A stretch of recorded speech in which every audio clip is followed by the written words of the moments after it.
So it is now 2:18 and I will begin today's session. So first, welcome to the Gender Justice Conference. My name is Corinne Tucker, pronouns she, her, and I will be the facilitator for today's session. We joined today's conference with the intent to explore the knowledge, skills, and attitudes necessary to engage in social change work with a special focus on disrupting gender oppression. Thank you for being here with us.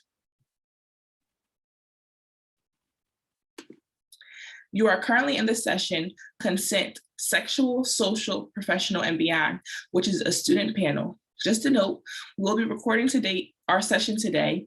For this session, we are in a Zoom webinar, which means that your video will not be on the recording. However, we invite you to change your Zoom name to promote anonymity if needed.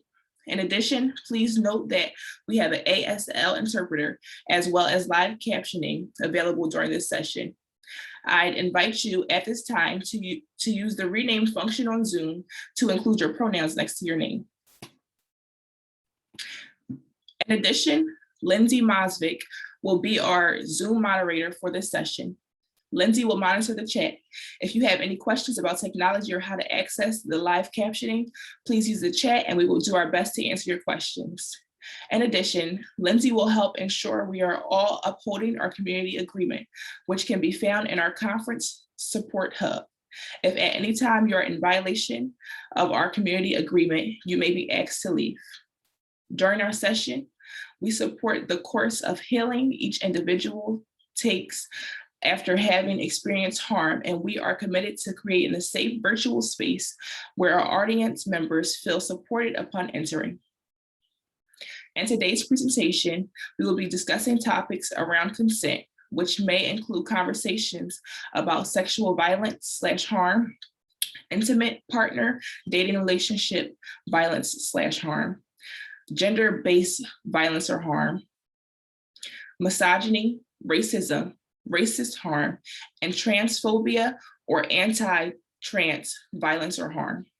We understand that and we will also be discussing things around gender-based violence and harm, racism, racist violence and harm, examples of white supremacist violence, homophobia, biphobia, and anti-LGBTQIA+ harm. We understand that engaging in this content can be potentially triggering and or activating for our audience members. So we invite you to take care of yourself during this presentation. Please feel free to take a break at any time. Step away and or turn your camera off at any point in the presentation to honor your feelings around such topics. Now I have the honor of introducing the presenters for today's session. We are joined here today by Kathleen Shannon, Gabriella Margheriti, CJ Deskie, Bruce Bunns, and Tiya Proctor-Floyd. Kathleen Shannon is an expected Bachelor of Science, is senior with an expected Bachelor of Science degree in Business Marketing and a minor in Digital Marketing. She is the founder and president of the Westchester University chapter of Her Campus. Outside of Her Campus, she is a strategic planning coordinator at New York Women in Business, I apologize. Digital marketing intern for Westchester University Career Center, and the former vice president of operations at WestCon at Westchester University. For volunteerism, she contributes to the marketing subcommittee for the Women's Commission for the president at Westchester University and the marketing committee for Chester County Fund for Women and Girls. Gabriella Margheriti is a third-year political science, international relations major with minors in global studies, law, politics, and society, and French. Co-curricularly, she is the events director and writing intern for Her Campus, and in the fall semester 2021 will take over the presidency. Additionally, she also works as an operations specialist at Psych Student Union. For volunteerism, she participates in the Hugh O'Brien Youth Leadership Conference as a facilitator and is a member of the Habitat for Humanity at Westchester University. One of her favorite projects was co-hosting a podcast on mental wellness with Connor Deskie. Her passions outside of academics includes diplomacy, travel, advocacy, and painting. CJ Deskie is a third-year psychology major with a minor in business and technical writing. He's passionate about helping other people develop and learn, and in his future endeavors would like to be a therapist. As well, he is a firm believer in the LGBTQ advocacy, and in his spare time, he likes to write and play video games with friends. He enjoys participating in many artistic endeavors and has hosted a podcast on mental wellness. Bruce Bunns is a third-year political science student at Westchester University. While initially drawn to this field of study by his passion for political research, activism, and debates, his true passion and talents are in the study of art history and creative analyzation of the greats. The activism he is most enthralled by include LGBTQ rights and the rising of prices of prescription drugs and the impeding opioid crisis. Tiya Proctor-Floyd is a sophomore at Yale University, double majoring in political science and ethnicity, race, and migration. On campus, she is heavily involved in both the African American and Asian American communities and is heavily involved in dialogues on sexual racism, sexual dynamics, and different campus spaces, and developing strategies to mitigate and address sexual assault and on-campus spaces. At this time, I would like to turn the presentation over to our presenters. Thank you.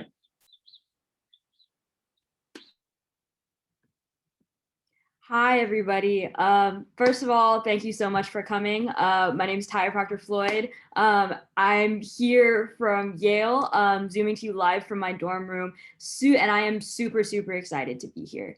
As has previously been said, this is a pretty sensitive conversation and a pretty sensitive topic.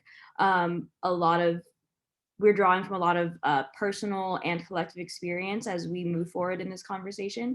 And as a result, I think that it's very, very important that we are on the same page in a lot of the terms that we're using, as well as having a community understanding of what exactly it is that we'll be discussing. So I want you guys to take a couple of moments if that's necessary, or if you want, feel free to just drop it in the chat.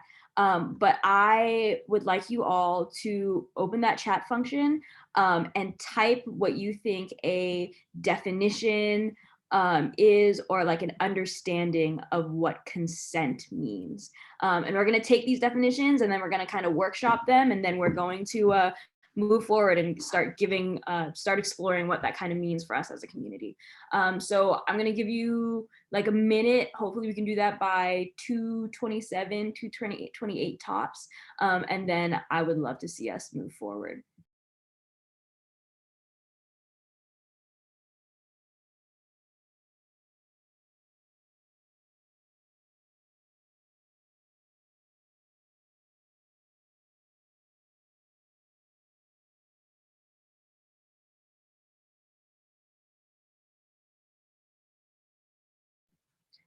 While you guys are doing that, I think that this is also kind of a good opportunity to talk about kind of why it's important for us to, source these definitions from the community.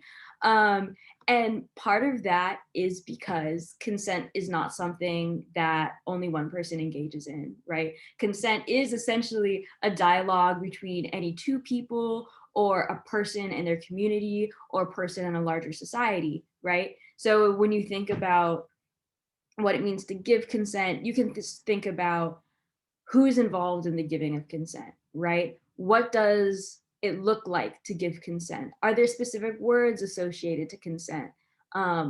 Is it more important in some places than others? I'm seeing people starting to speak in the chat. That's wonderful. Approval of both parties in an interaction, giving permission for something to occur, communicated permission to proceed, permission from one individual to another for an action to happen, which can be taken away at any time. All of those are really great answers.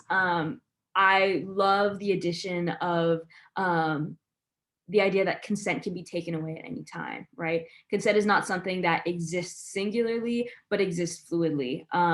It can range from, you know, I'm okay with this happening now, but I'm not okay. If you want to put it in like a non-sexual context, it's when maybe you're an introvert and you have your friends over and you're like, oh, great, I'm so glad that you guys are here. And then your social battery's drained and you're like, I don't want you guys in my space anymore, right? The consent is evolutionary. At one point you were okay with them there, now you're not, and now it's time for them to leave. Yeah. Okay, thank you, Lindsay, for pointing that out. I should have started with that, but that's beautiful. All of those definitions are really, really solid, especially in like a larger dialogue, right? When we're talking about non-sexual consent. We're gonna go do a second part, which is related, but not exactly the same thing. And this one is boundaries, right? So we're pretty much gonna do the same thing. Drop your definition of what you think boundaries can be or what they are in the chat. If you want, feel free to include an example. Insight, like community insight is always the way that we want to go. Sometimes it's easier to talk about these things when you relate them to things that you experience in your day-to-day life, and you have something to name. So I'm gonna give you guys until 2:30 to do that. And then we're going to kind of dive into the way that these two terms relate to each other with the rest of the panelists.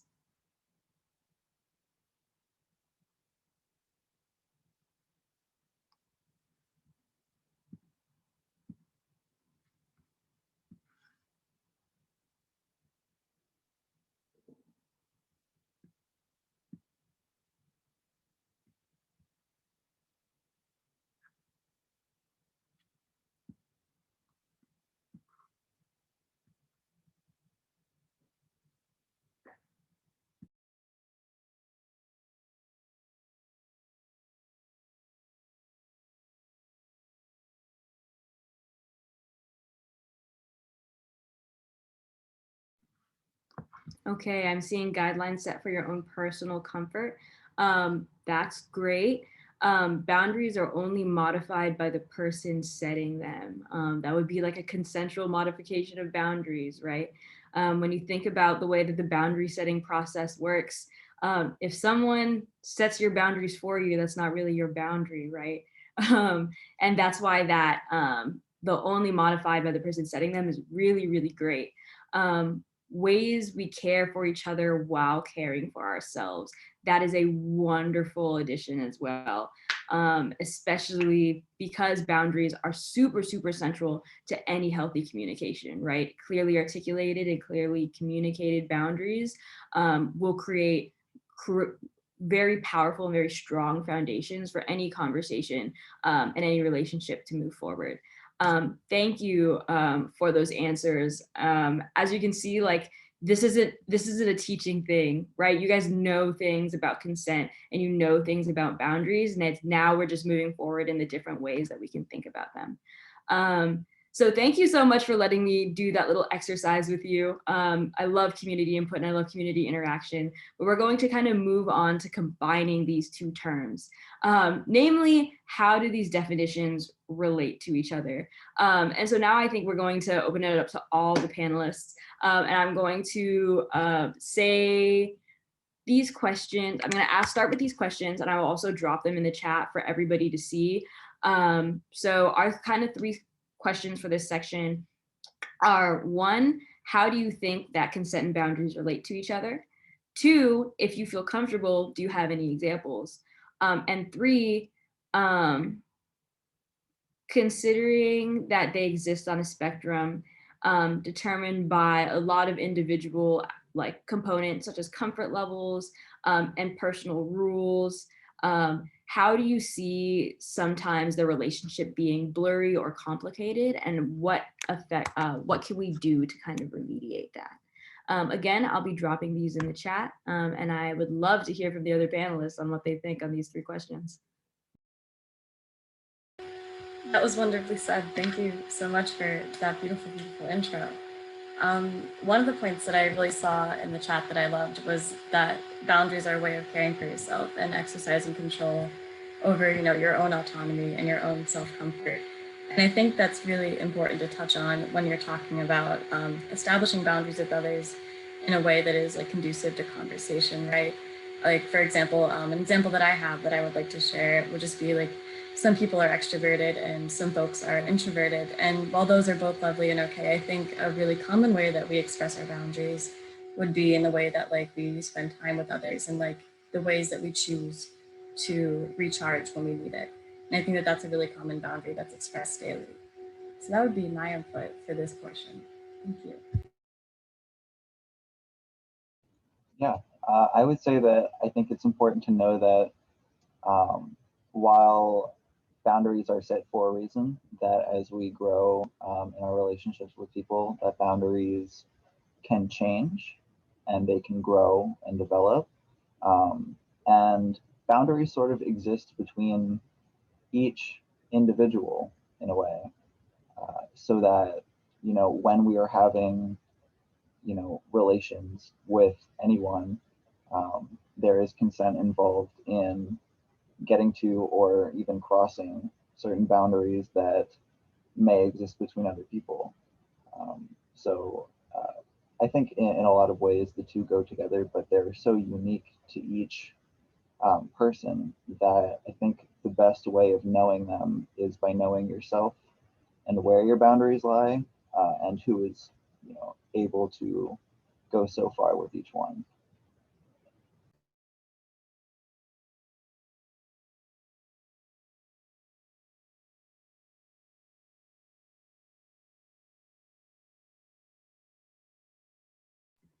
Yeah, I think I would also just like to expand on something that I've said previously, is that the relationship between consent and boundaries, there's often a lot of overlap, right?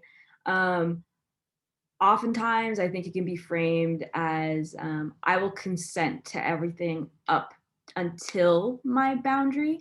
And anything past that boundary is something that I do not wish to consent to, right? And when you frame it like that, I think that it can be easier on an individual level to decide what your boundaries are, because sometimes the act of boundary setting can be incredibly difficult under any variety of issues, from social pressure to maybe not being informed to misinformation. Sometimes it's hard to say, like, this is my line and I'm not going to cross that line. And so oftentimes I think, because of like that complicated relationship between in setting boundaries, a lot of people's boundaries can be pushed. I also think, like, kind of on the note of consent, that it's not like consensual if you're coerced into it or if you don't really have an option, right?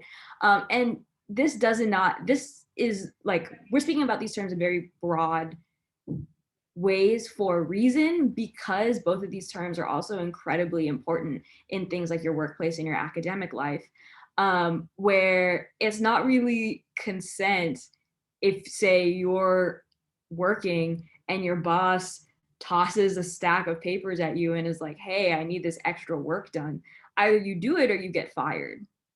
So knowing kind of the way that power impacts consent is also really, really important as we move forward in this conversation. I think that can actually help us navigate actually how to develop boundaries and keep boundaries. Tiya,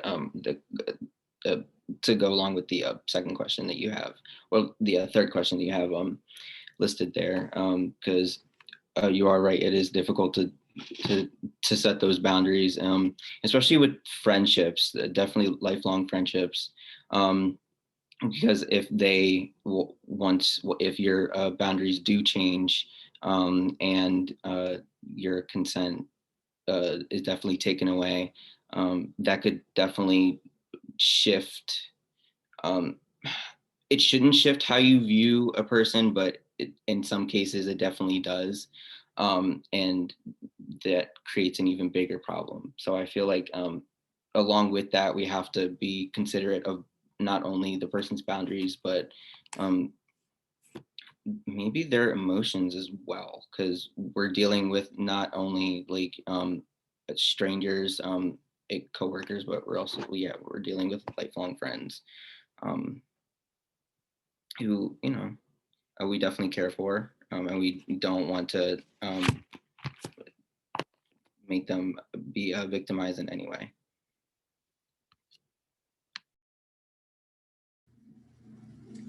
Absolutely. Going off of what Bruce had to say, I believe too, yeah, that consent can also come into play when it comes to someone's mental, emotional, and physical well-being. A point that we will be discussing later on is consent in a workplace. And a lot of times, as stated before, when it comes to like positions of power, that consent can come to the table when it comes to no matter what position you are in a company, everyone deserves to have their boundaries respected, and that there should be always a mutual respect among everyone, no matter what the position that there may be. And a lot of times with like younger workers, it can easily be found in internships and jobs. It's also important to look inward to make sure that you are taken care of, regardless of whatever you're doing in your work job.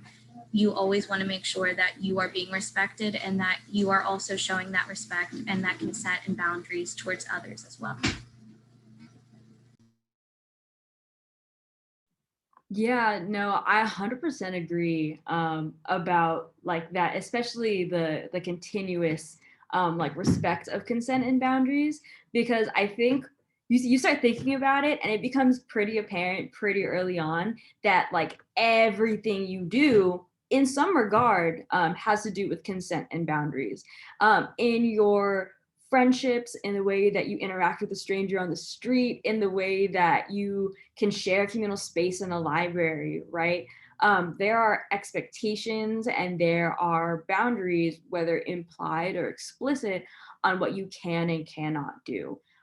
So this isn't something, I feel like consent and boundaries can be like a really scary conversation sometimes, because it sometimes feels like you're imposing yourself.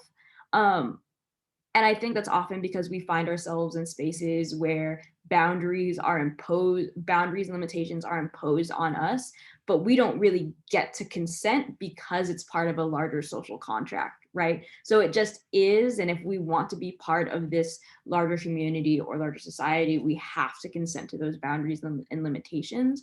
And so sometimes asserting our own boundaries and checking in with ourselves and with others for consent is like working an unused muscle because we're not used to it.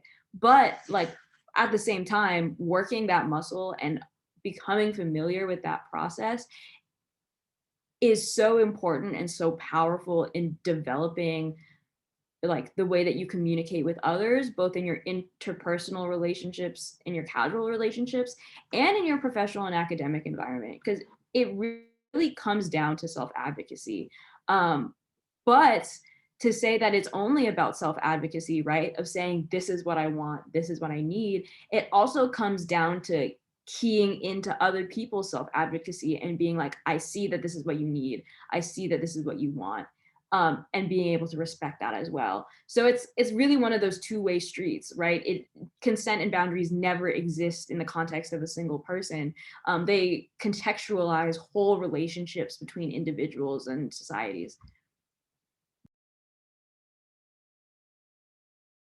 That's wonderful. I absolutely agree in that it's really important to pay attention to your own comfort levels as well as communicating them clearly to others, just to make sure that, you know, no one, like there's like no confusion, I suppose would be the word. And I want to see if CJ has any feedback here, because he's going to be leading discussion about what those conversations may look like or sound like moving forward. Once you have an understanding of yourself and your boundaries and where your lines are, how do you go about communicating that both with yourself and with others? So what do you think, CJ? Yeah. Well, just to kind of close out that topic, one more remark. I think there's a lot of healing in setting boundaries that is not talked about as much, because oftentimes our boundaries are set through hurt and through bad experiences. We experience something and, we're like, okay, I never want that to happen again. And so there's where my boundary lies, and I think it's important, like Tiya said, to take time and almost experiment with your own boundaries, experiment with the things that you like and don't like, and really question like who I would let do whatever in what situation, and really set those up so that you have a certain confidence in yourself and your relationships, and that you are a whole person able to make those decisions and communicate those with people. And like I said, that can be a very healing thing, to be able to communicate those things effectively with people. But yeah, we're going to go into what are we aiming for in conversations where we are discussing boundaries and our levels of comfort and consent. So part of it is really getting a solid sense of, like we were talking about, what your needs are in any given context. We know that consent between people is a two-way street, as we discussed, but it's also our responsibility to seek it out and to give it to other people. So a great way, and this can kind of open up the conversation, my personal favorite is just telling people what you like and dislike, and if anyone has examples of that, it can be as simple as like, oh, I like hugs, or I don't like hugs, things like that.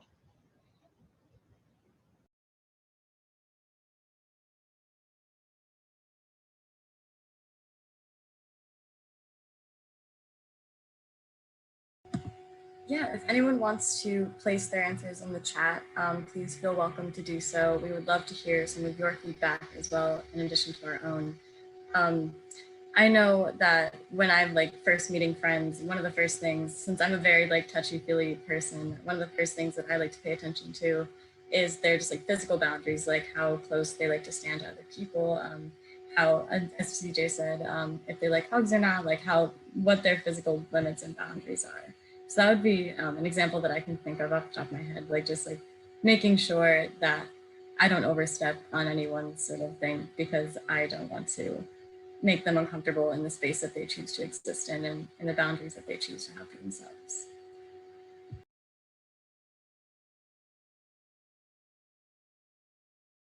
I also want to encourage people to use the Q&A box. Those answers or questions that you put in there will be anonymous, so they can only be seen by the panelists if you don't feel comfortable using the chat box.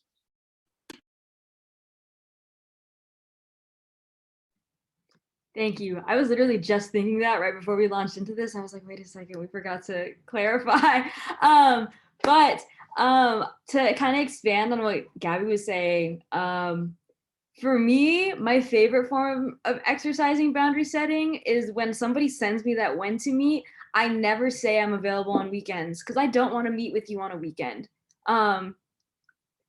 They don't necessarily know, they don't need to know that I'm available all weekend, but that is time for me. It's not time for work. It's not time for meetings. It's not time for business, right? And so when you're setting, like for me, an exercise in setting my boundaries is especially in like a professional context, is having a very clear distinction between what time is professional time and what time is like, I'm hanging out, not thinking about anything that I need to do for work time.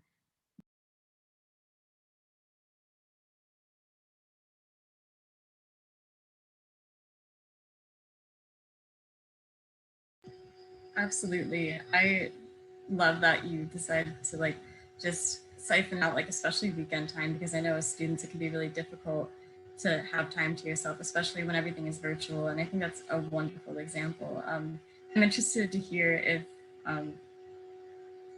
you have, if any of our panelists have any tips on how, or like examples on how these conversations have gone in the past, maybe like a positive one and like a negative one, or just like anything you can think of to provide our audience with some like context for what these conversations could wind up looking like a good example, like how, like an ideal outcome, and like maybe how to reaffirm your boundaries if things were not to go correctly.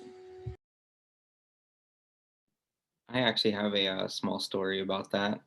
I work at a grocery store. I work at Wegmans, actually. I've been working there for quite some time, so the scheduling isn't really new to me. But during this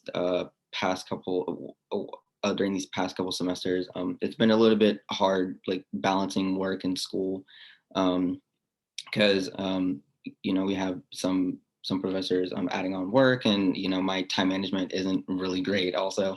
But I've actually had to cut back on the amount of hours that I work. And at first there was some pushback because I'm not the only student experiencing this. So, there's going to be a lot of other students there, but I'm one of the only people that are able to work in the mornings. So it's kind of hard to balance that out, but they, my managers didn't really like it at first, and they were putting me putting me on longer work week hours rather than they were pushing those weekend hours to the weekday.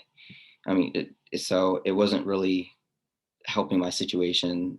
Though I had more time during the weekend, I didn't have more time during the week to do my homework.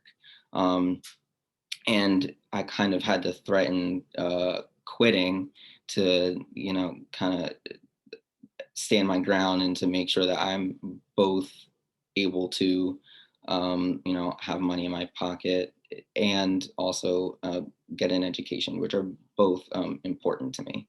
I mean, now I'm able to, balance the two, but yeah, sometimes they aren't,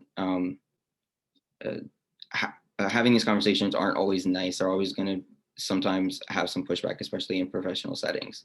But it definitely needs to be done so that you don't get overworked.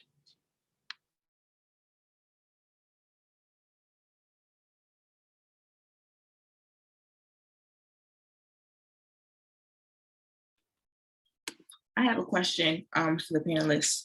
How would you guys articulate or even establish those boundaries? Or any tips that you would have for people that are trying to establish boundaries and not knowing how to set those?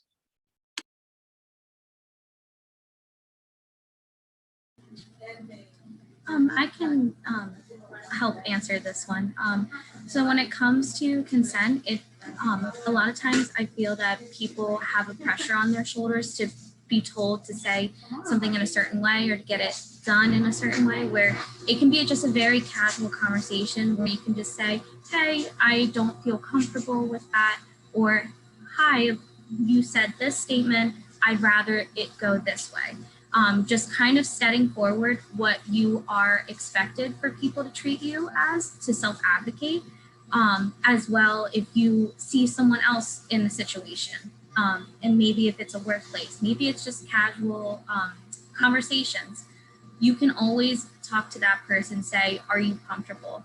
Kind of like a little story, kind of seeing this experience go out. I was with a friend of mine, and she had another friend in the room, and somebody approached her and then started to be a little bit of inappropriate. And I kind of went up to her and pulled her aside and like casually said, are you comfortable with this? Do you want this to happen? And something in that situation, she wasn't able to articulate in like words, but she started shaking her head yes. And then once she started talking to me, she was able to say I wasn't comfortable, but I felt overpowered. There's little moments like that can be such a huge impact, not only for others, but also people in the room, that can show like, this is not okay, this is not acceptable behavior, because self-advocating or advocacy should be also for others as well as yourself.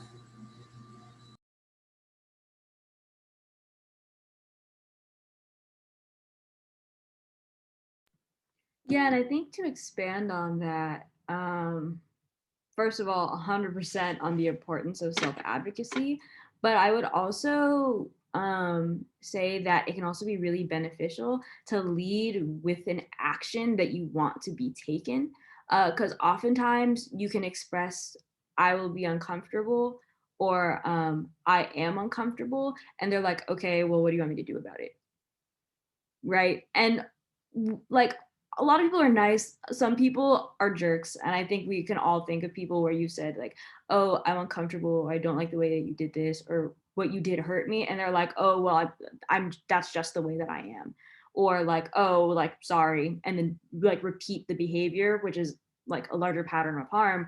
But I find for myself often leading with an action of like, I would like you to stop doing this around me, puts them in a spot where they have to say like, no, I'm not going to stop because I don't care that you're uncomfortable, or committing to taking that action. And it is strategic, right? Because there are power imbalances and sometimes you have to be strategic with them, but like that action forward and outlining what you expect the outcome to be can be incredibly helpful. We did get a question in the chat. Sorry, Gabby, I don't know if you wanted to touch on it too. But it says, the last speakers addressed that early sexual education can make people more comfortable with setting boundaries. Do any of you find that to be true? And were you given early sex education that made you feel more comfortable with drawing that line?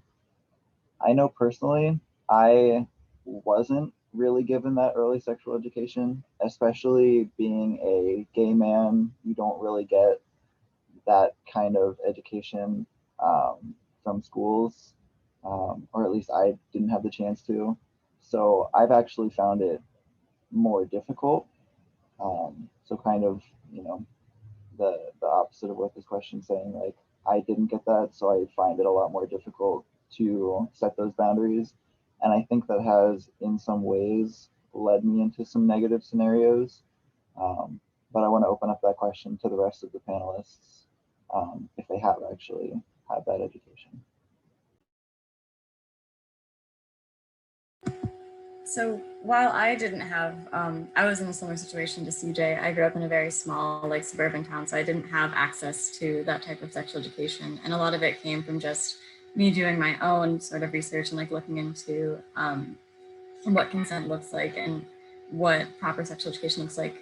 Later on, I'm going to be talking a little bit about sexual consent. And I do think that education plays a massive, massive role in our comfort levels when having these discussions, as well as our comfort levels with ourselves and our own sexual selves. So to answer your question, I do believe that having the capability to have these discussions in an open forum, even considered in like a school setting, without other factors like religion and, you know, I mean, in an ideal world, we wouldn't have other factors inhibiting these conversations, but you know, that's not what it is. So I think for the time being, while education is sort of lagging in its progress of discussion of like sexual education and like women's health and gay rights and everything that pertains to it, I think it's really important to educate those that you know who may not have the same understanding that you do. I think that it's important to just sort of have these conversations. And if you can't get the education from a higher institution, then try your best to find it on your own time and find it with your own people.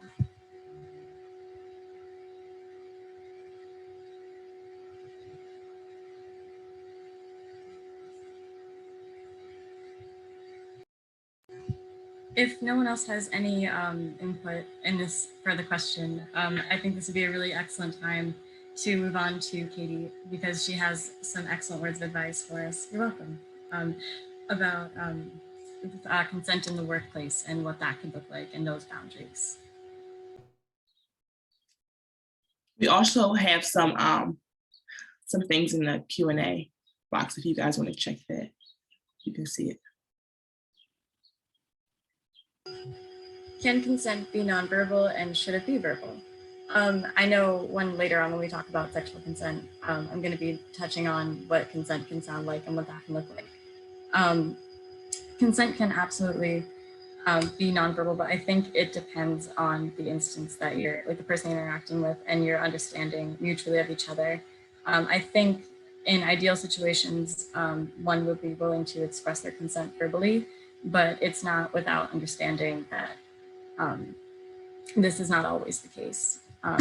I'd love some words of advice from my other panelists as well to assist that.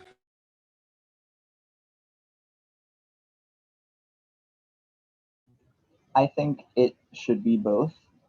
And especially in sexual contexts, when you sort of lose that nonverbal consent and the person kind of backs off or is noticeably disinterested in what is occurring, that can be a good sign for you to stop. And so for us to learn that nonverbal consent is just as important in a lot of ways, and to learn how to understand that can be very beneficial in topics of discussing consent and boundaries.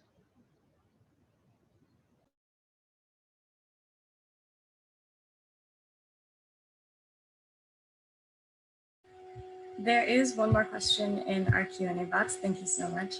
It asks us to talk about the ways in which our identities related to race, gender, sexual orientation, both visible and invisible, have impacted our experiences in setting boundaries. I'm gonna take a minute to think on my answer, but if someone else has an immediate answer that they really want to jump in for, please feel welcome to.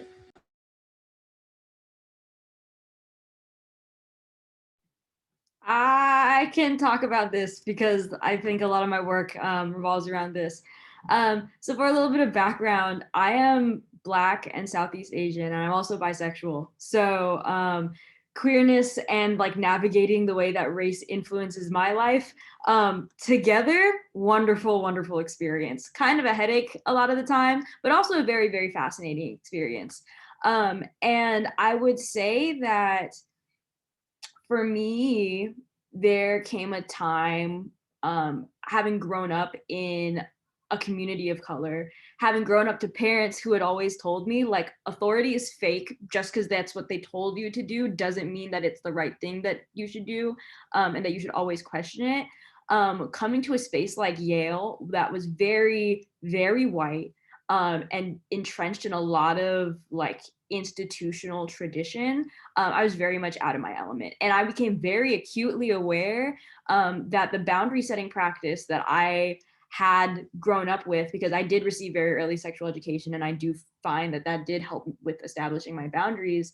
I was very, very aware of the fact very quickly that being brown and setting my boundaries in a white space was not something that people liked. The amount of times that I've been marked as too aggressive or too assertive, or intimidating, are countless, frankly. And it's really, really unfortunate, because you want to talk about the way that Black women are like made more aggressive in everything that we do, in every space that we navigate. And I think that this kind of goes back to what Kathleen kind of said earlier about the importance of power dynamics in setting boundaries. And power dynamics exist whether they exist in like, oh, that's my boss and they're telling me to do that, or being in a space and realizing like, oh, I am the only brown person, or the only queer person, or the only woman in this space, and acknowledging very fundamentally how that puts you at a disadvantage. Boundaries and consent, right, aren't linear, simple relationships. And if they were, then we wouldn't be having this conversation, right? They're easily warped and they're easily distorted based off of these different presences of power within any given society. And it takes a lot of individual work in order to be able to figure out how the best way to set boundaries are for you, and also the way that your individual identity impacts the way that you set boundaries.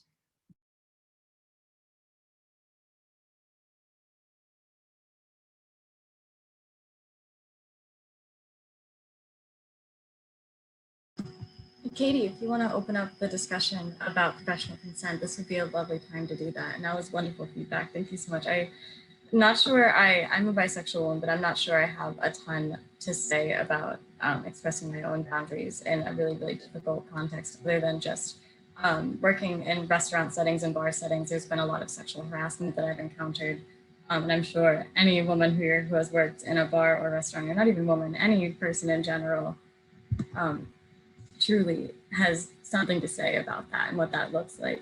And thank you very much, Cindy, for your lovely comments in the chat. They're always much appreciated. Kathleen, if you'd like to take over, this would be a lovely time. Thank you so much, Gabby. Yes, so as previously discussed, I will be touching on the point of consent in the workplace. And consent, well, first, when it comes to consent, there's a lot of different factors that do come into play. As we previously discussed, power dynamics and interpersonal, like communication, can present different scenarios where boundaries and consent needs to come forward. So as well, respect is always deserved. That is something that should always be deserved from a power dynamic, if it's the upper heads of a company, whether it's the interns of a company, whether it's the different workers in different departments. That has to be a shared communication, and it has to be done for emotional intelligence. It has to be done in physical and emotional well-being as well. Because power can play into consent, a lot of these scenarios can come up in our relationships with other coworkers, other bosses, or anybody that is below or above us in the position. And one question I wanted to kind of put forward to get this conversation started is, how do you think consent plays out in a workplace? And you are more than welcome to just type in the Q&A box. I would love to be able to open up this conversation so that we can kind of get started in different ways that this can appear in a workplace setting.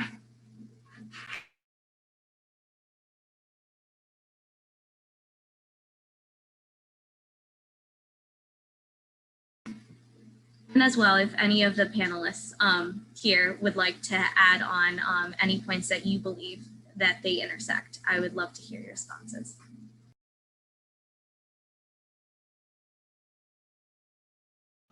I can share an anecdote. So I was an RA last year, and being an RA comes with a certain power dynamic, living on a floor with 100 residents who are all brand new to college, and you kind of acting as their mentor, you know. So when you hold the power to, I help them or, get them in trouble whenever they're doing something illegal or that they shouldn't be doing, it creates a lot of interesting spaces, because as much as I liked being around them, I knew that there were certain things that could not happen because of the power dynamic and what my job was. So there's a good deal of consent that goes into each relationship and keeping it at a certain level.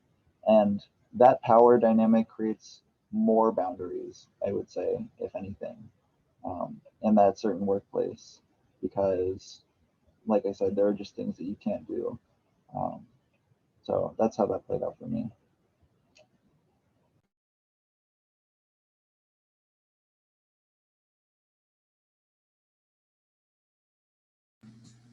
Thank you so much for sharing, CJ. Would any of the other panelists like to add anything before I kind of get into the nitty-gritty of everything?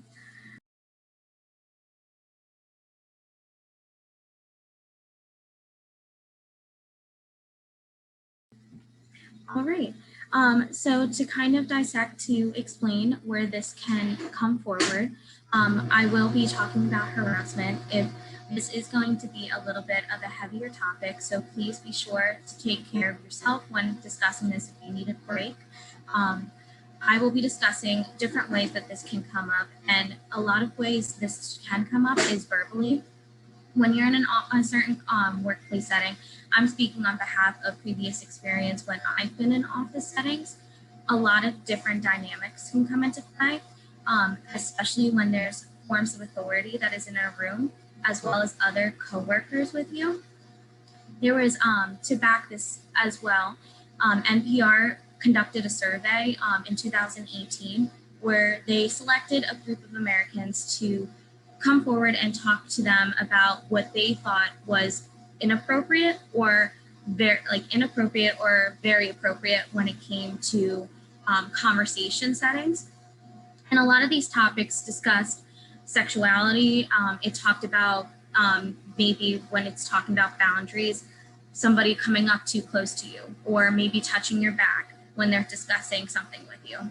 And there were a lot of studies shown that are very worrisome, and I believe have played out even in certain areas that I've been a part of, unfortunately, where there's a statistic that showed that only 51% of men from ages 18 to 34 considered things as always inappropriate, where the other statistic found that there was no discrepancy or any problem with certain things said and done. Of course, when it comes to self-advocating, it's also advocating for others when you are seeing certain scenarios come forward. And a lot of times it can be a really hard situation. It's easier said than done to be able to stand up and say, I don't agree with this, or this made me feel like violated. Especially when it comes to internships, because I know a lot of students are in the room. One thing I want to kind of speak on behalf with that is that your respect is deserved. You are deserved to be treated just like anyone else in the room, no matter what authority or what power people are given. And your time is also very valuable to everybody. I have found myself where I started at a very young age. When I entered the workforce, I was in my first internship when I was 17. And I was particularly in a certain situation that there were a lot of things that happened that I wish I was able to speak up for myself for. I was in a private school at the time, so I was wearing a uniform of a specific sort with a slip skirt. And there were certain scenarios that I had wished that I had self-advocated for myself, because now looking back as a 22-year-old, I know that was not treatment I deserved. And as well, I feel that a lot of students currently in her campus, I can even speak on behalf since I'm president for that, I've had a lot of students come forward and ask, what should I do in this situation? I am in a situation that my boss talked to me in a certain way. So those are just important factors that you want to make sure that you step forward to, whether to say it to an authority figure or speak to HR. That is something that you should always deserve respect and care for in a situation, and your time is valuable. And that is a summary of the topics I wanted to touch on. And I wanted to be able to take this time to see if anyone else would like to add anything. And if not, I would love to pass it over to Bruce, who will be discussing consent in the personal life and interpersonal relationships.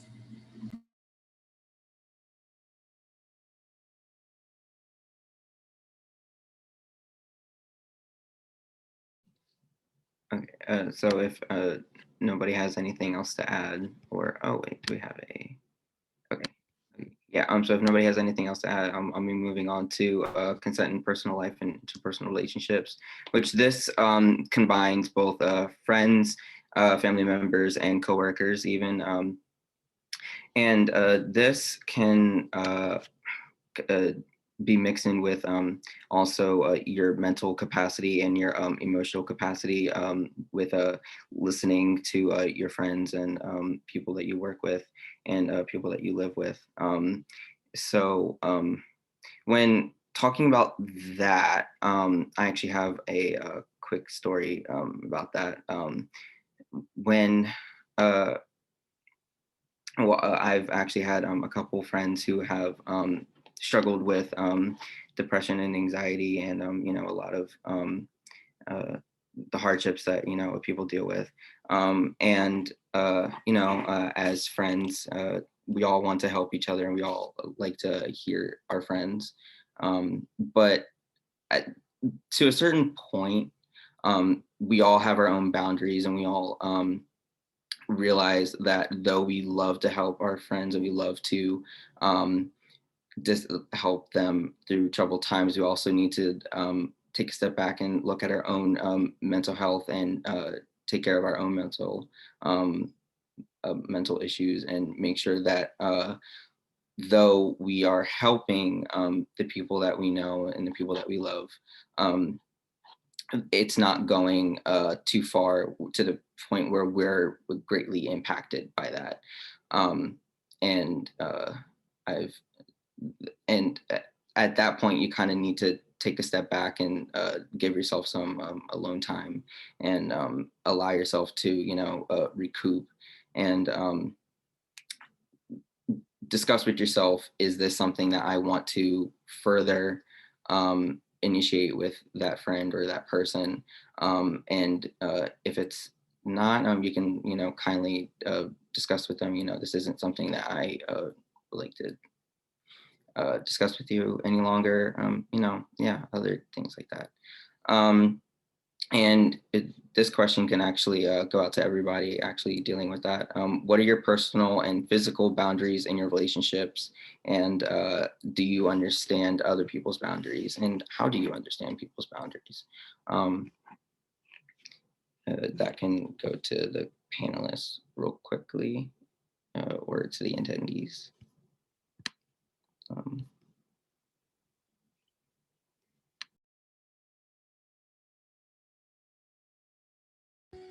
If it's okay with everybody, I'm gonna actually answer your question and just segue into the final portion of our talk today, which is, since we only have a minute left, which is about sexual consent. And I think that this brings up a really great, important aspect of understanding the boundaries of others as well as understanding your own. When you're in an intimate setting with somebody, it can be difficult not to feel pressured to behave in one way or another. And as well, with the current media depictions of sexual intercourse and, just our generation in general, the example that I was going to provide today was a scene from Euphoria where two of the characters are engaging in some sexual activity, and one of the characters introduces a little bit of just sort of, I guess the term would be BDSM play, but it was related to a scene where he was choking and they just hadn't really discussed it before. And I think the best way that we learn these lessons in general is just by communicating with others. Things aren't always going to go perfectly. That's understood. There are going to be hiccups and mistakes along the way. I think the most important and pivotal aspect to these conversations is having compassion both for yourself and for your other parties that are there, and being able to understand that it makes for a smoother conversation, it makes for a smoother setting in general if you have a good understanding of the people and the person that you may be being intimate with. So discussing things like hard and soft limits. Hard limits can be described as just absolute no's, like just something that you are not comfortable doing under any circumstances. And soft limits are things that can be considered, they're okay, like in certain circumstances, in certain situations. So I think when you're having these conversations with individuals and you're trying to figure out interpersonally how to best express yourself and how to best express your boundaries in an intimate setting, in a work setting, in a classroom setting, regardless of where you are, it's important to keep your own mindset and keep that at the forefront, understanding yourself and understanding what the best way to maybe communicate that is. Yeah. Thank you very much, Tess. They said that it's good to express hard and soft boundaries.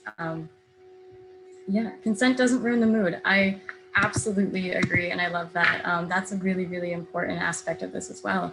Not having consent can actually ruin the mood because you're not entirely sure of, someone's activated emotional response as opposed to somebody who is just, it's really important to address this, maybe not prior, because this conversation can be a little bit difficult, of course, but when it arises and when you feel like it's right to have that conversation with somebody about what your limits are and where they stand, it's important that you're clear, that you're compassionate to yourself and others, and that you use concise language regarding, not concise, obviously conversation is conversation and things are going to flow as they do, but clear language rather, so that there's no misconstruction here about where you're at and where that other person is. And then you can collaborate together to agree on a setting in a space that is comfortable for everybody.